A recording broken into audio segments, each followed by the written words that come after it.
Hello everyone, welcome to Naira study hub. आप सब कैसे हैं? मैं नायरा स्वागत करती हूं आपका अपने YouTube channel Naira study hub पर। आज हम लोग जो हमारा टॉपिक है संसद टॉपिक है, इस पे हम लोग बातचीत करेंगे। इसमें जो मोस्ट इम्पॉर्टेंट पॉइंट्स है जो आपके सीटेट के एग्ज़ाम में बार बार पूछे जाते हैं, उन पॉइंट्स को देखेंगे। सो फ्रेंड्स, वीडियो को बिल्कुल भी स्किप ना करें और वीडियो को लास्ट तक ज़रूर देखें, क्योंकि ये वीडियो आप लोगों के लिए मोस्ट इम्पॉर्टेंट होने वाली है। सो आप लोग अगर हमारे चैनल पर नए हैं तो चैनल को सब्सक्राइब ज़रूर कर लें और बेल आइकन को भी ज़रूर प्रेस कर लें, जिससे आने वाली वीडियोस आप तक पहुंच सके। तो चलते हैं, देखते हैं। सबसे फर्स्ट पॉइंट जो हमारा है वो है संसद भारत की सर्वोच्च विधायिका है। क्या है? तो संसद भारत की सर्वोच्च विधायिका है। कानून बनाने का कार्य संसद का है। यानी कि देखिए, कानून बनाने का कार्य किसका है? तो कानून बनाने का कार्य संसद का है। संविधान के अनुच्छेद 79 के अनुसार संसद का गठन राष्ट्रपति एवं 2 सदनों राज्यसभा उच्च सदन एवं लोकसभा निम्न सदन से मिलकर हुआ है। किससे किससे मिलकर हुआ है? देखिए, तो संविधान के अनुच्छेद 79 के अनुसार संसद का गठन राष्ट्रपति एवं 2 सदनों राज्यसभा यानी कि उच्च सदन एवं लोकसभा निम्न सदन से मिलकर हुआ है। उसके बाद चलते हैं अगले पॉइंट की तरफ। अगला पॉइंट है राज्यों की परिषद को राज्यसभा तथा लोगों के सदन को लोकसभा कहा जाता है। क्या है यहाँ पे कि राज्यों की परिषद को क्या कहा जाता है? तो राज्यसभा कहा जाता है और लोगों के सदन को तो लोकसभा। संसद की प्रणाली ब्रिटेन से ली गई है, जैसे कि आप लोग जानते हो, और इन पॉइंट्स को हम लोग बहुत ज़्यादा पढ़ चुके हैं और अच्छे से पता है कि संसद की जो प्रणालियां हैं, यानी कि संसद की जो प्रणाली है वो ब्रिटेन से ली गई है और भी जो चीज़ें हैं वो कहीं ना कहीं से ली गई हैं। इस पर भी हम डिटेल में चर्चा करेंगे। तो संसद की प्रणाली कहाँ से ली गई है? तो संसद की प्रणाली ब्रिटेन से ली गई है। अब हम देख लेते हैं लोकसभा। अब लोकसभा के बारे में डिटेल में जानते हैं। लोकसभा संसद का निम्न सदन है। क्या है? तो संसद का निम्न सदन क्या है? तो संसद का निम्न सदन लोकसभा है।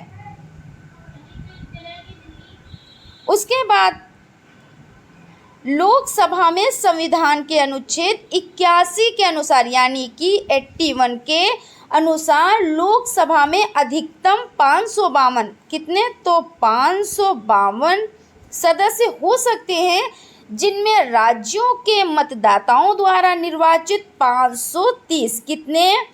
530 सदस्य केंद्र शासित क्षेत्रों के मतदाताओं द्वारा निर्वाचित और 20 यानी कि 20 सदस्य और राष्ट्रपति द्वारा मनोनीत एंग्लो इंडियन समुदाय के 2 सदस्य। अब बात अगर की जाए कि एंग्लो इंडियन सदस्य हैं, उन किनको कहते हैं? तो एंग्लो इंडियन समुदाय वह समुदाय होता है जिसमें जो ब्रिटेन के लोग थे उन्होंने भारतीय महिलाओं से विवाह कर लिया था और इनके जो बच्चे होते हैं उनको एंग्लो इंडियन समुदाय के लोग कहा जाता है। उसके बाद चलते हैं, देखते हैं। जनवरी 2020 को एंग्लो इंडियन समुदाय के रिजर्वेशन को समाप्त कर दिया गया। देखिए, अगर आप क्वेश्चन आता है कि एंग्लो इंडियन समुदाय के रिजर्वेशन को कब समाप्त कर दिया गया, तो जनवरी 2020 में ये रिजर्वेशन समाप्त कर दिया गया। वर्तमान में लोकसभा की सदस्य संख्या 545 है। 2 समाप्त कर दी गई। अभी हम लोगों ने ऊपर चर्चा की कि 2 समाप्त कर दी गई तो 543 रह गई। और ये भी देखिए क्वेश्चन में आ सकता है कि 545 अगर है तो आप 545 पर टिक करेंगे, और अगर आपका 545 ना दिए हो और 543 दिए हो तो आपका 543 ही राइट आंसर होगा। तो इस तरीके से आप इन चीज़ों का बहुत अच्छे से ख्याल रखिएगा कि अगर ऑप्शन में 545 है तब तो 545 ही राइट होगा, लेकिन अगर 543 है तो आपका 543 ही राइट आंसर माना जाएगा। जिसमें से 530 सदस्य, कितने सदस्य, तो 530 सदस्य राज्यों के केंद्र शासित क्षेत्रों के और 13 सदस्य तथा राष्ट्रपति द्वारा मनोनीत एंग्लो इंडियन समुदाय के 2 सदस्य, जिसके बारे में अभी हम लोग चर्चा कर चुके हैं। उसके बाद चलते हैं, देखते हैं अगला पॉइंट है लोकसभा का कार्यकाल प्रथम अधिवेशन की तिथि से 5 वर्ष होता है, परंतु इससे पहले भी राष्ट्रपति लोकसभा को भंग कर सकता है। लोकसभा अध्यक्ष लोकसभा का प्रमुख पीठासीन अधिकारी होता है, वह लोकसभा का सदस्य होता है। लोकसभा अध्यक्ष एवं उपाध्यक्ष अपने पद की अलग से शपथ ग्रहण नहीं करते, वे केवल लोकसभा सदस्य के रूप में ही शपथ ग्रहण करते हैं। उसके बाद चलते हैं, पॉइंट है लोकसभा के प्रथम अध्यक्ष श्री गणेश वासुदेव मावलंकर जी थे। कौन थे, तो श्री गणेश वासुदेव मावलंकर थे। अपना नेक्स्ट पॉइंट देख लेते हैं, लोकसभा की प्रथम महिला अध्यक्ष तो मीरा कुमारी। कौन, तो मीरा कुमारी। उसके बाद पॉइंट है राष्ट्रपति नवगठित लोकसभा के वरिष्ठतम सदस्य को कार्यवाहक अध्यक्ष के रूप में नियुक्त करते हैं, इसे ही प्रोटेम स्पीकर कहते हैं। यह लोकसभा के सभी सदस्यों को शपथ दिलाता है।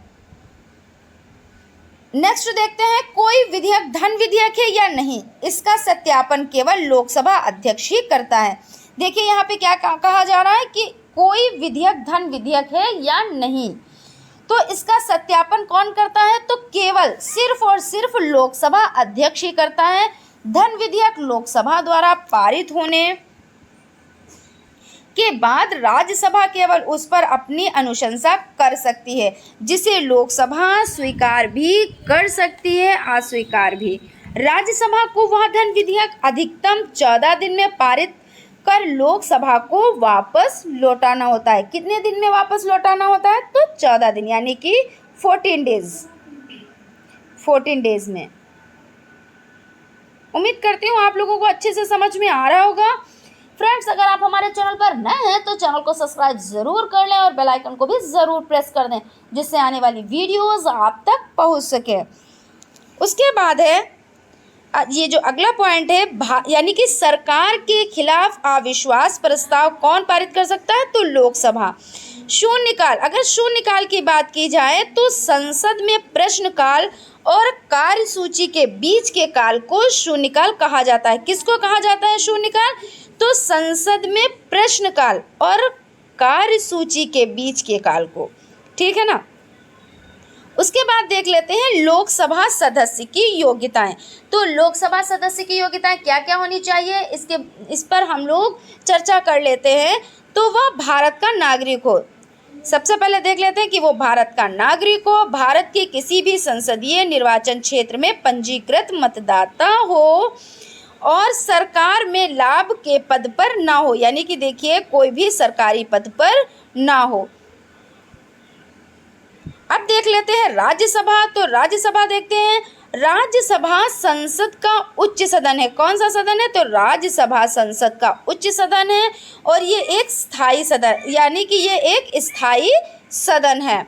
संविधान के अनुच्छेद 80 के अनुसार राज्यसभा में अधिकतम 250 सदस्य हो सकते हैं, जिसमें 238 सदस्य विभिन्न राज्यों एवं केंद्र शासित प्रदेशों के विधानमंडलों द्वारा निर्वाचित होते हैं। चलते हैं अगले पॉइंट की तरफ। राष्ट्रपति राज्यसभा में 12 सदस्यों को मनोनीत कर सकता है। कितने सदस्यों को मनोनीत कर सकता है, तो 12 सदस्यों को मनोनीत कर सकता है। ये 12 सदस्य साहित्य, कला, विज्ञान, संस्कृति, प्रशासन, न्याय मामलों में या अपने क्षेत्र के विशेष ज्ञान एवं व्यवहारिक अनुभव वाले होते हैं। उसके बाद है वर्तमान में राज्यसभा में कुल 245 सदस्य हैं, जिनमें 233 निर्वाचित तथा 12 मनोनीत सदस्य हैं। इसके सदस्यों का कार्यकाल 6 वर्ष होता है। देखिए राज्यसभा के सदस्यों का कार्यकाल कितने वर्ष का होता है, तो 6 वर्ष का होता है। और ये कैसी सदन है, तो ये स्थायी होती है। उसके बाद देखते हैं विभिन्न राज्यों को आवंटित राज्यसभा सीटें संविधान की चौथी अनुसूची में दी गई हैं। उपराष्ट्रपति राज्यसभा का पदेन सभापति होता है, परंतु वह संसद, राज्यसभा या लोकसभा का सदस्य नहीं होता है। राज्यसभा का सदस्य बनने हेतु योग्यताएं। अब देख लेते हैं राज्यसभा सदस्य बनने हेतु क्या क्या योग्यताएं होनी चाहिए। तो सबसे पहले वो भारत का नागरिक हो, उसके बाद उसकी आयु 30 वर्ष से कम की ना हो और सरकार में किसी लाभ के पद पर ना हो। ये क्या हो जाती है, ये राज्यसभा बनने के लिए योग्यताएं हो जाती हैं। उसके बाद देख लेते हैं राष्ट्रपति। तो राष्ट्रपति ये आप लोगों के लिए देखिए मोस्ट इम्पॉर्टेंट है, इसमें से क्वेश्चंस आते हैं। पहली बात तो ये आप लोगों के लिए पूरा वीडियो ही मोस्ट इम्पॉर्टेंट है, क्योंकि इसमें से बहुत से क्वेश्चंस पूछे जा चुके हैं और देखिए पूछे जाते रहे हैं। तो इसलिए आप लोग बहुत ध्यान से इनको देख लीजिएगा और बहुत अच्छे से इनको समझ लीजिएगा। ये देश का प्रथम नागरिक होता है। कौन? तो राष्ट्रपति देश का प्रथम नागरिक होता है। उसके बाद है राष्ट्रपति बनने के लिए न्यूनतम आयु कितनी होनी चाहिए? तो 35 वर्ष होनी चाहिए। और राष्ट्रपति का कार्यकाल 5 वर्ष का होता है। कितने वर्ष का होता है? तो 5 वर्ष का होता है।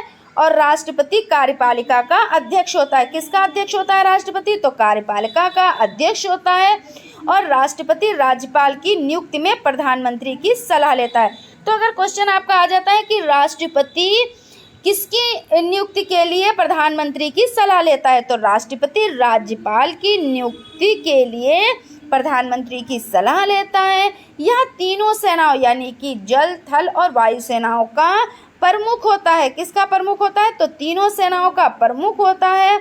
और राष्ट्रपति को संसद द्वारा महाभियोग के माध्यम से हटाया जा सकता है। तो राष्ट्रपति को कैसे हटाया जा सकता है? तो संसद द्वारा महाभियोग के माध्यम से। महाभियोग की प्रक्रिया अमेरिका से ली गई है। देखिए कुछ ना कुछ कहीं ना कहीं से लिया गया है। तो महाभियोग की प्रक्रिया कहाँ से ली गई है? तो अमेरिका से ली गई है। और राष्ट्रपति अपना त्यागपत्र उपराष्ट्रपति को सौंपता है। राष्ट्रपति अपना त्यागपत्र किसको सौंपता है? तो उपराष्ट्रपति को सौंपता है। तो फ्रेंड्स आज यहीं तक। आप लोगों को वीडियो कैसी लगी प्लीज़ कमेंट ज़रूर करें। हमारे चैनल को लाइक करें, सब्सक्राइब करें और बेल आइकन को भी ज़रूर प्रेस कर दें, जिससे आने वाली वीडियोस आप तक पहुंच सके। और फ्रेंड्स ये आप लोगों के देखिए सीटेड जिन्होंने सोशल साइंस यानी कि सामाजिक अध्ययन ले रखा है उनके लिए तो मोस्ट इम्पॉर्टेंट है ही। बाकी और भी जैसे कि ईवीएस में भी इस तरह के क्वेश्चंस आ जाते हैं, तो आप लोग इसको अच्छे से तैयार कर लीजिएगा। और ये पूरा टॉपिक है जिसमें आप लोगों का पूरा निचोड़ दिए हुए हैं। तो जब ये आप लोगों के लिए मोस्ट इम्पॉर्टेंट है तो इसको आप लोग बहुत ही अच्छे से समझिएगा। तो फ्रेंड्स आज यहीं तक। अगर आप हमारे चैनल पर नए हैं तो चैनल को सब्सक्राइब ज़रूर कर लीजिएगा और अगर वीडियो अच्छी लगे तो एक लाइक भी ज़रूर कर दीजिएगा। Thank you.